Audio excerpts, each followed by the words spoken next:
शरद पवार सिर्फ नाम ही काफी है।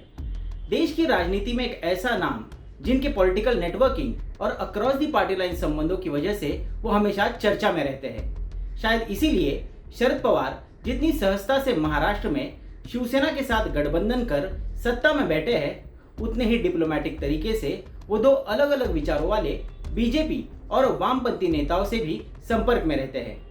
अब आप ये सोच रहे होंगे कि शरद पवार के रिश्तों को लेकर यहाँ पर चर्चा क्यों हो रही है।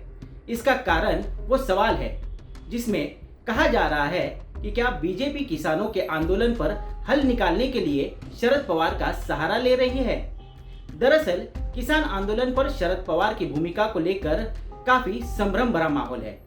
शरद पवार किसान आंदोलन के समर्थन में खुलकर उतरे तो बीजेपी ने पवार की एक पुरानी चिट्ठी सामने लाकर उन्हें निशाने पर लिया। बीजेपी समर्थकों ने इस चिट्ठी को सोशल मीडिया पर आग की तरह फैला दिया, जिसके बाद एनसीपी और खुद शरद पवार को इसकी सफाई देनी पड़ी। इसके साथ ही दूसरी तरफ पवार तमाम विपक्षी दलों के साथ राष्ट्रपति के सामने किसानों के मुद्दे रखने जा रहे हैं। ये वीडियो रिकॉर्ड होने तक पवार की अध्यक्षता में राहुल गांधी समेत 5 विपक्षी नेता राष्ट्रपति से मुलाकात कर चुके होंगे। यानी लोगों के नजर में दोनों एक दूसरे के खिलाफ है, लेकिन असली कहानी यहीं से शुरू होती है। क्या शरद पवार बनेंगे बीजेपी का सहारा?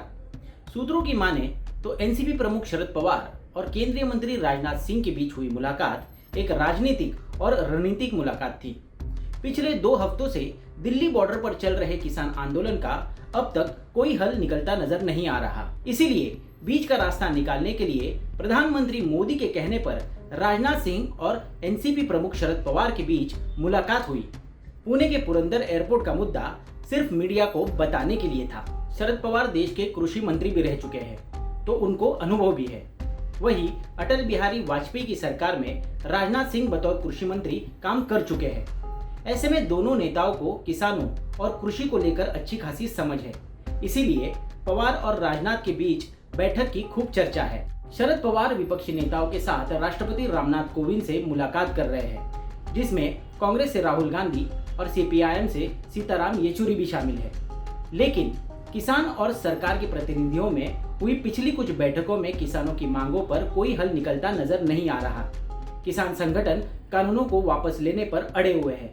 ऐसे में मोदी सरकार के लिए अब ये एक बड़ी चुनौती बन चुका है, जिसका हल सरकार किसी भी हाल में जल्द से जल्द निकालना चाहती है। पीएम मोदी ने माना था पवार को गुरु। जी हाँ, आपको बता दें कि बीजेपी और शरद पवार भले ही राजनीतिक अखाड़े में एक दूसरे के आमने सामने नजर आते हो, लेकिन व्यक्तिगत तौर पर मोदी और पवार के संबंध काफी करीबी माने जाते हैं। पीएम मोदी ने पवार के गांव बारामती में एक कार्यक्रम में शरद पवार को अपना राजनीतिक गुरु बताया था।